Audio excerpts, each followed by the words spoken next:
Buenos días a todos, gracias por estar aquí con nosotros en esta mañana de domingo, en el cual una vez más nos reunimos con la finalidad de recibir la palabra del Señor, ¿verdad? Nuestros corazones están listos, preparados y también deseamos y anhelamos que esta palabra llegue hasta sus hogares y tenga usted ahí sentados a la mesa esa convocatoria a través de la cual nuestros hijos también estén recibiendo el mensaje. Esto es la fortaleza que requerimos espiritualmente para permanecer en los caminos de aquel que nos llamó de las tinieblas a su luz admirable. Muchas gracias por acompañarnos hoy. Vamos a orar y a poner todo en las manos del Señor. Quiero que cierre sus ojos y que oremos al Padre de las Luces. Señor, muchísimas gracias. Hoy esta mañana de domingo, una vez más, te agradecemos la oportunidad que nos das de estar juntos a través de este medio de comunicación, Señor. Queremos declarar, Señor, que hoy deseamos honrarte una vez más, Señor, atendiendo a tu palabra, atendiendo a la voluntad tuya, Señor. Deseamos crecer en esa gracia y en ese conocimiento tuyo, Señor. Estaremos caminando, estudiando un poquito más de la grande responsabilidad de nuestro diario vivir para ti, Señor, honrándote siempre. Gracias, en el nombre de Jesús te bendecimos y en tu nombre, Señor, tu bendición sea para con todos aquellos que hoy nos acompañan. Muchas gracias. En el nombre de Cristo, nuestro Señor y Salvador. Amén. Amén. Muchas gracias por estar aquí. Vamos a caminar a través de la Escritura. Comenzaremos por ver el libro de Romanos, capítulo 14, versículo 7 al versículo 9. Nos dice la Escritura: porque ninguno de nosotros vive para sí y ninguno muere para sí. Pues si vivimos, para el Señor vivimos, y si morimos, para el Señor morimos. Así pues, sea que vivamos o que muramos, del Señor somos. Porque Cristo para esto murió y resucitó y volvió a vivir, para ser Señor así de los muertos como de los que viven. La Biblia es un libro rico realmente en ilustraciones, ¿verdad? Podemos ver grandes cosas a través de ella, cosas que uno no conocía, que realmente no se pueden recibir sin el haber nacido de nuevo, el haber conocido al Señor. Esto nos muestra que Dios es el todo. Realmente esto nos va introduciendo a una relación con Dios donde entendemos que Él es el todo. Significa que el propósito que Dios tiene para nosotros ha sido revelado a través de su palabra, y sabemos ahora entonces que si lo honramos a Él, entonces estamos caminando en la bendición de Dios, porque Él es el todo. Él es la fuente inagotable de todo lo creado en los cielos y en la tierra, en todos los lugares. Él es la fuente inagotable de vida. Así que nos muestra que Dios es el todo, inclusive en las situaciones más insufribles en la vida de sus elegidos. La desgracia de Job, por ejemplo, en Job capítulo 1, versículo número 12, nos dice: dijo Jehová a Satanás: he aquí, todo lo que tiene está en tu mano, solamente no pongas tu mano sobre él. Y salió Satanás de delante de Jehová. Job capítulo 2 versículo 6. Y Jehová dijo a Satanás: he aquí, él está en tu mano, mas guarda su vida. La muerte de Ofni y de Finés, primera de Samuel capítulo 2 versículo 25. Si pecare el hombre contra el hombre, los jueces le juzgarán. Mas si alguno pecare contra Jehová, ¿quién rogará por él? Pero ellos no oyeron la voz de su padre, porque Jehová había resuelto hacerlos morir. Otro de los ejemplos que tenemos, ¿verdad?, es la obstinación del faraón. Situaciones complicadas y difíciles. Éxodo capítulo 7 versículo 13. Y el corazón de Faraón se endureció y no los escuchó, como Jehová lo había dicho. Otro de los eventos es la ceguera de Israel para ver al Mesías. Juan capítulo 12 versículo número 40. Nos dice la Escritura: cegó los ojos de ellos y endureció su corazón, para que no vean con los ojos y entiendan con el corazón y se conviertan, y yo los sane. Son solo ejemplos de que Jehová es Dios y en su soberanía Él hace como quiere. Vemos cómo el Señor aprovechó la rebelión de Israel y el rechazo de ellos a su ungido para dar salvación a los gentiles y a nosotros que no estábamos dentro del pacto y las promesas, traernos a la salvación. El apóstol Pablo explica esta situación de la siguiente manera en el libro de Romanos capítulo 11, el versículo número 32.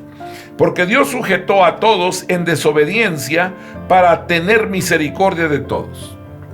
Así que tanto a judíos como a gentiles, a todos los sujetó Dios en desobediencia, y eso no quiere decir que Dios los hizo pecar, sino que ellos desobedecían y Dios los mantuvo en sujeción para luego tener misericordia de todos ellos y llevarse en la gloria y la exaltación en cuanto a la salvación. ¿Por qué Israel padeció por 430 años de esclavitud en Egipto, en humillación y en gran aflicción, y con muchos otros padecimientos, según narran las preciosas y maravillosas escrituras? Éxodo capítulo 3, versículo número 7 nos dice: dijo luego Jehová, bien he visto la aflicción de mi pueblo que está en Egipto, y he oído su clamor a causa de sus exactores, pues he conocido sus angustias. Éxodo capítulo 12, versículo número 40. El tiempo que los hijos de Israel habitaron en Egipto fue 430 años. La respuesta nos las da la palabra. Salmo 106, versículo 7 y versículo número 8. Nuestros padres en Egipto no entendieron tus maravillas, no se acordaron de la muchedumbre de tus misericordias, sino que se rebelaron junto al mar Rojo. Pero Él los salvó por amor de su nombre, para hacer notorio su poder. Es decir, que Dios los sujetó a desobediencia y permitió y aumentó la aflicción de su pueblo, de manera que pasaran por el horno de la esclavitud, que comieran el pan de dolores por más de 4 siglos, para que el día que Él los visitara para redimirlos, y debido al padecimiento de una esclavitud tan extensa, Israel nunca jamás se olvidara de quién fue su Redentor. Vamos a decirlo de otra manera. Dios sujetó a Israel a esclavitud por más de 400 años, para que cuando Él decidiera libertarlo, su pueblo apareciera, ¿verdad?, apreciara a su libertador, se lo debiera todo a Él y nunca se olvidara de que Jehová es Dios. Por eso se los repetía, les dio un libro o un escrito llamado ahora, que lo que tenemos en la escritura, Deuteronomio, o una repetición de la ley, y los hacía pasar por diversas situaciones después de libertarlos, a fin de que Israel nunca olvidara que Él fue quien los sacó de la tierra de Egipto, que los sacó de la casa de servidumbre, y nunca se apartara de Él por todos los siglos, ¿verdad?, por el trato que Él tuvo con ellos. Él quería que Israel tuviera una actitud de dependencia, depender de Dios, una actitud de gratitud, una actitud de admiración hacia Él.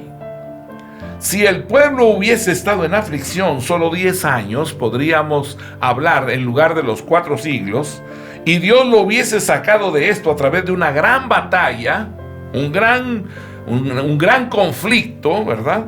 Por más grande que este haya sido, con el paso del tiempo, nadie lo hubiera recordado. Pero como pasaron muchos siglos, más de 400 años, esto dejó en el corazón del pueblo huellas imborrables. Solo así puede Israel decir, como dijo Pablo en Gálatas capítulo 6, versículo 17. De aquí en adelante, dijo Pablo, nadie me cause molestias, porque yo traigo en mi cuerpo las marcas del Señor Jesucristo. Todo esto el Señor lo hizo con el fin de hacerles bien, pero más que nada para hacer notorio su poder. Moisés dijo a Israel, Deuteronomio capítulo 8, versículo 3 y el versículo número 16. Y te afligió y te hizo tener hambre y te sustentó con maná, comida que no conocías tú ni tus padres la habían conocido, para hacerte saber que no solo de pan vivirá el hombre, mas de todo lo que sale de la boca de Jehová vivirá el hombre. Que te sustentó con maná en el desierto, comida que tus padres no habían conocido, afligiéndote y probándote para a la postre hacerte bien. Dios a propósito dificultó la situación. Vemos que Él mismo endurecía al faraón y hacía que éste reaccionara con más despotismo y totalitarismo contra el pueblo. a fin de que tanto el que se endurece como el que es libertado no tenga dudas de quién es el poderoso y a quién corresponde la gloria. Él no quería que nadie pudiese no entenderlo. Él dejaba que las cosas se complicaran y que vivieran una situación extremadamente dramática para así extender su mano y que todos vieran que lo hizo Jehová, el Dios de Israel. Después de salir de Egipto, podemos decir que los israelitas habían llegado al borde de un precipicio. Habían salido de la esclavitud con sus perseguidores pisándoles los talones, escuchando el grito de victoria de los egipcios en sus carros de guerra, y en tropel en el desierto, levantando esa polvadera de ir a tanta velocidad lo más rápido que podían para alcanzarlos. ¿Cómo huir de todo este infierno? ¿Por dónde habrían de escaparse? ¿Verdad? Toparon con el Mar Rojo, enorme. Un mar embravecido obstaculizaba toda esperanza de escape, y ante esa tensión, desde los niños hasta las mujeres, comenzaron a gritar y a culpar a Moisés, al que veían como responsable de todas sus tragedias. Moisés contempló la situación. Estaban atrapados y no tenían forma de escapar, tampoco tenían forma de avanzar, tampoco él tenía palabra alguna para responder a las demandas del pueblo. Por eso clamó a Dios y Dios le respondió.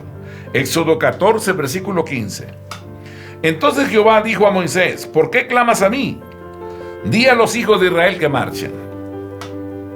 Había preguntas realmente. Por un lado el mar, atrás, ¿verdad? El ejército de Faraón viniendo, y Dios le dice: camina. Dios puso una columna de fuego para que no pudieran acercarse los egipcios y dar así tiempo al pueblo de cruzar el Mar Rojo, lo cual Jehová abrió de una forma prodigiosa. Aleluya. Éxodo 14, versículo 29 y 30. Y los hijos de Israel fueron por en medio del mar, en seco, teniendo las aguas por muro a su derecha y a su izquierda. Así salvó Jehová aquel día a Israel de mano de los egipcios, e Israel vio a los egipcios muertos a la orilla del mar. Ahora, si no se hubiese presentado esa dificultad, ¿hubiese podido Dios manifestar su poder como lo hizo? Todos los dioses antiguos eran pedazos de leña.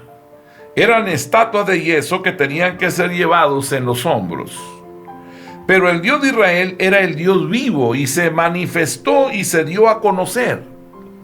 Él habló y dejó ver, ¿verdad? Abrió el mar, ¿verdad? Y dejó sus rastros en el Jordán. En espíritu se pueden ver las huellas de Dios en el monte Horeb. Se puede percibir su olor grato en el viento apacible y delicado del desierto. Puede uno regocijarse en la sombra de la nube de día y en el calor de la columna de fuego de noche. Sí, la iglesia puede ver a Dios allá. Y un día, cuando estemos camino al cielo, el Señor nos dirá: mira hacia abajo, mira. Podríamos ver las huellas desde que sacó a Israel de Egipto hasta hoy. Porque el Dios nuestro es un Dios que ha cumplido su promesa. La promesa de venir a buscarles. Ha estado todo el tiempo con su pueblo para glorificarse. Y esa es la forma de Dios en la redención. Esa es la forma de Dios de manifestarse en la santificación, en la nueva creación, en las buenas obras. La forma en la cual Dios ha obrado en nuestra vida y también en todas las cosas y hasta en el trato con cada uno de nosotros. Conocemos a Dios. No ha sido algo, ¿verdad?, como una filosofía. No es eso. Es una realidad. Dios es una realidad. Él nos hace tener hambre. Él nos hace padecer necesidad y sufrir la aflicción para a la postre hacernos bien. Pero sobre todo es para que conozcamos a Jehová nuestro Dios y para que se lo debamos todo a Él. Dios quiere que nuestra alabanza no sea un cántico ficticio, aprendido de memoria, sino que nuestro cántico realmente sea una melodía que salga de una profunda convicción en el espíritu de que nuestro Dios es grande.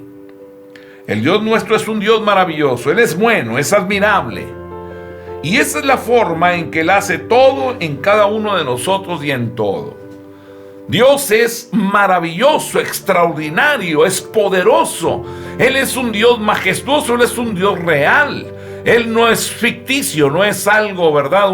Un cuento, Él no es una filosofía de vida, no, Él es una realidad y su ley y sus mandamientos son verdad. Así es que hoy venimos con la finalidad de crecer en la gracia y en el conocimiento suyo. Y sabemos que si clamamos a Él, Él nos responde.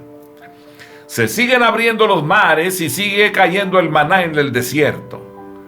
Hemos visto la provisión de Dios de formas extraordinarias. Cuando nuestros ojos no ven nada, ahora lo sabemos.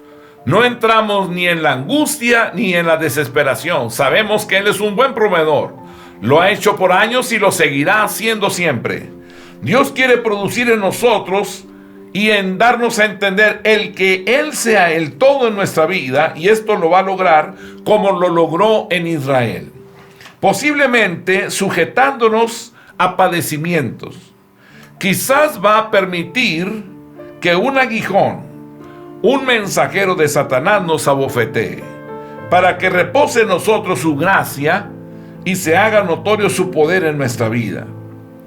Para que se lo debamos todo a Él, para que no nos quede ninguna duda, no tengamos nada de qué gloriarnos, ni nada de qué jactarnos. La realidad es que la vida nuestra depende de aquel que nos llamó de las tinieblas a su luz admirable. Él es el Dios eterno y todopoderoso, creador de lo visible y de lo invisible. Invocamos su nombre y Él se hace presente. Él es el Rey, el soberano de nuestras vidas. Si leemos el libro de los Salmos, podemos ver quién es el centro de la adoración del salmista. Aunque David le cuenta sus problemas a Dios y trae delante de Él su tristeza, le dice en el Salmo 25, versículo 16: mírame y ten misericordia de mí, porque estoy solo y afligido. Salmo 69, 14: sácame del lodo y no sea yo sumergido, sea yo libertado de los que me aborrecen y de lo profundo de las aguas. Salmo 25, versículo número 17: las angustias de mi corazón se han aumentado, sácame de mis congojas. Aleluya. Salmo 38, versículo 19: porque mis enemigos están vivos y fuertes, y se han aumentado los que me aborrecen sin causa. Salmo 40, versículo 12: porque me han rodeado males sin número, me han alcanzado mis maldades y no puedo levantar la vista. Se han aumentado más que los cabellos de mi cabeza y mi corazón me falla. Si observamos los salmos, no podemos dar cuenta que Jehová es el centro de la adoración del salmista, pues por cada lamento que escribió concluyó el cántico con una exaltación al Señor. Nadie tiene derecho a gloriarse. Por eso fue que a todos nos sujetó a desobediencia, para tener misericordia de todos y aparecer como el protagonista, para que se lo debamos todo, para que no tengamos no tenga Él que recompensarnos porque hicimos algo, sino que nosotros lo tengamos que reconocer a Él porque Él lo hizo todo. Romanos 11, versículo 33 al 36. Oh profundidad de las riquezas de la sabiduría y de la ciencia de Dios. Cuán insondables son sus juicios e inescrutables sus caminos. Porque ¿quién entendió la mente del Señor? ¿O quién fue su consejero? ¿O quién le dio a Él primero para que le fuese recompensado? Porque de Él y por Él y para Él son todas las cosas. A Él sea la gloria por los siglos. Amén. Veamos también el Salmo 63 y miremos a través de sus versículos si David entendió o no esta verdad. Salmo 63, 1: Dios, Dios mío, eres tú, de madrugada te buscaré. Mi alma tiene sed de ti, mi carne te anhela, en tierra seca y árida donde no hay agua. Salmo 63, versículo 2 al 8. Para ver tu poder y tu gloria, así como te he mirado en el santuario. Porque mejor es tu misericordia que la vida, mis labios te alabarán. Así te bendeciré en mi vida, en tu nombre alzaré mis manos. Como de meollo y de grosura será saciada mi alma, y con labios de júbilo te alabará mi boca. Cuando me acuerde de ti en mi lecho, cuando medite en ti en las vigilias de la noche, porque has sido mi socorro, y así en la sombra de tus alas me regocijaré. Está mi alma pegada a ti, tu diestra me ha sostenido. ¿Quién es el todo en la oración de David? Pues el todo es Dios. ¿Cómo llegó David a esa convicción? Por su experiencia con Dios y su trato con Él. Eso es lo que lo llevó realmente a él estar convencido de que el Señor es nuestro todo. Eso no se aprende por leer mucho, pues podemos leer muchos libros, saber la Biblia de memoria, pero si Jehová no ilumina nuestro entendimiento, haciéndonos saber que Él es nuestro todo, nuestra vida no pasará de ser un suceso más en esta existencia, igual que la de cualquier bestia del campo. Eclesiastés capítulo 3, versículo 19. Porque lo que sucede en los hijos de los hombres y lo que sucede a las bestias, un mismo suceso es. Como mueren los unos, así mueren los otros. Y una misma respiración tienen todos. No tiene más el hombre que la bestia, porque todo es vanidad.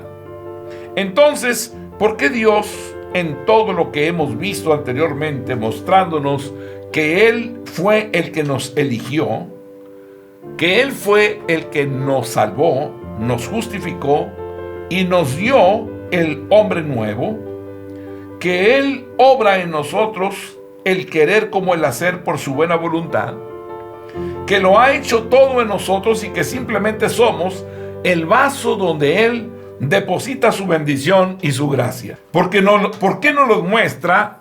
¿Y para qué no los muestra? Pues para que Él lo muestra para que nadie pueda jactarse en su presencia. Y se lo debemos todo a Él. De manera que cuando vengamos a su presencia le podamos alabar con convicción. Notemos que cuando uno se considera bueno, no le oramos a Dios, sino que oramos para nosotros mismos, como el fariseo, cuando él dice en Lucas capítulo 18, versículo 11 y 12. El fariseo puesto en pie, oraba consigo mismo de esta manera: Dios, te doy gracias, porque no soy como los otros hombres, ladrones, injustos, adúlteros, ni aun como este publicano. Ayuno 2 veces a la semana, doy diezmo de todo lo que gano. ¿De quién está hablando este hombre publicano en esta oración? Te doy gracias. ¿Quién está dando gracias? Yo. Porque no soy. ¿Quién está hablando? Yo. Ayuno 2 veces. ¿Quién? Yo. Él está hablando de su yo. Doy diezmos. ¿Quién dice que está diezmando? Yo. Así que esta oración que este hombre está haciendo es yo. Y ahí de forma obvia nos muestra que Dios no es su todo. Este hombre expresó su deseo. Este hombre dio sus detalles. Este hombre hizo comparaciones, destacó sus obras, pero en todo, en cuanto habló, no hubo alabanza para Dios. No hubo un reconocimiento a Dios. Él solamente habló de sí mismo. Porque cuando estamos llenos de suficiencia propia y de egoísmo, pensamos que le estamos haciendo un favor a Dios al servirle y que Él necesita de nosotros, de manera que debe recompensarnos porque andamos a nuestros ojos rectamente. Uno piensa que uno está bien y que Dios debe recompensarnos puesto que estamos caminando en obediencia a Él cuando realmente estamos llenos de egoísmo. Mas ahora veamos la oración de aquel publicano, al cual este hombre fariseo hizo referencia despectivamente en la oración en cuestión. Este hombre no se atrevía a acercarse, ni siquiera a levantar sus ojos al cielo. él se sentía indigno, solo se golpeaba el pecho y decía, Lucas 18, verso 13, mas el publicano, estando lejos, no quería ni aún alzar los ojos al cielo, sino que se golpeaba el pecho diciendo, Dios, sé propicio a mí, pecador, y se golpeaba su pecho. Su oración fue muy corta, realmente, pero la forma la hizo él de una forma reflexiva. Sé quién es Dios. ¿Quién debe ser propicio? Dios debe ser propicio. Entonces, ¿quién era el centro de la oración? El centro de la oración de este hombre era Dios. ¿Cómo se describe el publicano a sí mismo? Como un pecador. Alguien que reconoce que necesita o que necesitaba ser justificado. ¿Por qué este hombre oraba así? Porque se sentía indigno y sabía que no merecía nada y que necesitaba el favor de Dios. Algo que muestra la humildad y la humillación del que solicita, como está escrito en el Salmo 101, versículo 5. Al que solapadamente infama a su prójimo, yo lo destruiré. No sufriré al de ojos altaneros y de corazón vanidoso. Para el publicano, en su propia opinión, él no era nada, mientras Dios era todo. Por eso él salió justificado. Lucas capítulo 18, versículo 14. Os digo que éste descendió a su casa justificado antes que el otro, porque cualquiera que se enaltece será humillado, y el que se humilla será enaltecido. Dios quiere bendecirnos al igual que a este publicano, para que sepamos que Él también tiene buena voluntad para nosotros. Lucas capítulo 2, versículo número 14. Gloria a Dios en las alturas, y en la tierra paz, buena voluntad para con los hombres. El Señor trata de convencernos de lo que somos, a fin de que podamos apropiar lo que Él puede ser en nosotros. Dios quiere que sepamos que en la redención nadie puso nada, en la redención nadie dio nada, nadie se esforzó. Y que nosotros igual no pusimos nada tampoco, sino que todo trajimos solo el peso de nuestros pecados e inmundicias. Y Él, el Señor en su grande misericordia, quiso elegirnos. Él nos eligió. Él nos salvó, Él nos justificó, Él nos santificó, glorificó, porque así le agradó y no porque somos buenos, ni porque hubiera algo bueno en nosotros. No había nada en nosotros. Él nos libertó con su brazo todopoderoso, nos sacó de donde estábamos para que tengamos convencimiento de lo que Él es. Él es el Todopoderoso. No hay nada que hubiésemos hecho. Solo sabemos que fuimos elegidos, que nos dio salvación, que nos ha justificado, que ahora Él nos santifica y que somos glorificados porque así le agradó a Él. Que no hay bondad en nosotros, que no hay nada bueno. Él nos libertó realmente con su brazo poderoso y nos sacó de la angustia donde nos encontrábamos, para que de esa forma estemos convencidos de lo que Él es. No hay convicción en una persona para alabar a Dios hasta que no entiende cuánto le debe a Dios por todas las cosas de su vida. Cuando nosotros sabemos que le debemos, entonces tenemos esa convicción para alabarle. La relación o la redención es algo santo. Dios no necesita que lo admiremos para saber que es admirable. Pues existen millones de criaturas que desde la eternidad le conocen y no se cansan de decir, santo, santo, santo. Apocalipsis capítulo 4, el versículo número 8. Y los 4 seres vivientes tenían cada uno 6 alas, y alrededor por dentro estaban llenos de ojos, y no cesaban día y noche de decir, santo, santo, santo es el Señor Dios Todopoderoso. el que era, el que es y el que ha de venir. Ellos no cesaban de día y de noche de decirlo y de magnificarlo. Tanto querubines como serafines, cada vez que ven un aspecto de Dios, dicen: gloria, gloria, gloria. Él es santo, Él es justo, Señor Dios Todopoderoso. Apocalipsis capítulo 5, versículos 12 y 13. Que decían a gran voz: el Cordero que fue inmolado es digno de tomar el poder, las riquezas, la sabiduría, la fortaleza, la honra, la gloria y la alabanza. Y a todo lo creado que está en el cielo y sobre la tierra y debajo de la tierra y en el mar y a todas las cosas que en ellos hay, oí decir: al que está sentado en el trono y al Cordero sea la alabanza, la honra, la gloria y el poder por los siglos de los siglos. Apocalipsis 16, versículo 5. Y oí al ángel de las aguas que decía: justo eres tú, oh Señor, el que eres y que eras, el santo, porque has juzgado estas cosas.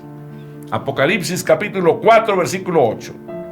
Y los 4 seres vivientes tenían cada uno 6 alas, y alrededor y por dentro estaban llenos de ojos, y no cesaban día y noche de decir: santo, santo, santo es el Señor Dios Todopoderoso, el que era, el que es y el que ha de venir. Ellos estaban convencidos porque ven de cerca su santidad, su majestad, ven de cerca su poder y su grandeza. Y Dios hace todo por amor, derramando de ese amor en nuestros corazones para que todos nos beneficiemos de su bendición. Romanos 5, versículo 5. Y la esperanza no avergüenza, porque el amor de Dios ha sido derramado en nuestros corazones por el Espíritu Santo que nos fue dado. Segunda de Corintios capítulo 5, versículo 14. Porque el amor de Cristo nos constriñe, pensando esto: que si uno murió por todos, luego todos murieron. ¿Cuándo es que el amor de Cristo nos constriñe? ¿Cuándo nos mueve a alabar al Señor con gozo y con lágrimas en los ojos? ¿Cuándo nos impulsa a salvar el alma perdida y nos motiva a ir al necesitado? ¿Cuándo suceden estas cosas? Cuando pensamos en el Espíritu, porque pensar en la carne trae a nuestra mente justificación para no hacer las obras. Pero el Espíritu nos da la convicción de que si uno murió por todos, es como si todos hubiésemos muerto. Por tanto, cuando el Señor quiere constreñirte, cuando el Señor quiere apelar, moverte, convencerte, Él te lleva a pensar en esto, poniendo frente a ti la cruz del Calvario. Él condenó al inocente en lugar de los culpables, al justo por los injustos para llevarnos a Él. Cuando pensamos esto en nuestro espíritu, en que Él me lo dio todo a mí, que no merecía nada absolutamente, no hago más que darle gracias. Porque ahora entiendo que Él tenía un trono y yo una cruz. Él tomó mi cruz para darme su trono. Yo era pecador, una llaga podrida, maloliente ante Dios. Él era la justicia que estaba en Dios. Él se hizo pecado para que yo, que soy pecado, ahora fuese hecho justicia de Dios en Él. Yo estaba muy lejos y Él estaba muy cerca. Él en la cruz se puso muy lejos para que yo ahora esté muy cerca. Él era el único rico. Yo era muy pobre. Él en la cruz se hizo el más pobre de todos los hombres para que por su pobreza ahora sea yo enriquecido.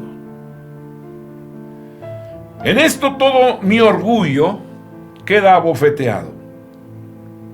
Mi boca queda cerrada. Mis rodillas se doblan. Mi corazón se inclina hacia Dios y tengo que decir: Señor, tú lo mereces todo. Y yo realmente no merezco nada.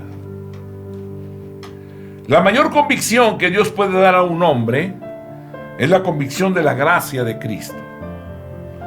Porque el amor de Cristo nos constriñe, como dice la Escritura. Segunda de Corintios capítulo 5, versículo 14 y versículo 15. Porque el amor de Cristo nos constriñe, pensando esto, que si uno murió por todos, luego todos murieron. Y por todos murió para que los que viven ya no vivan para sí, sino para aquel que murió y resucitó por ellos.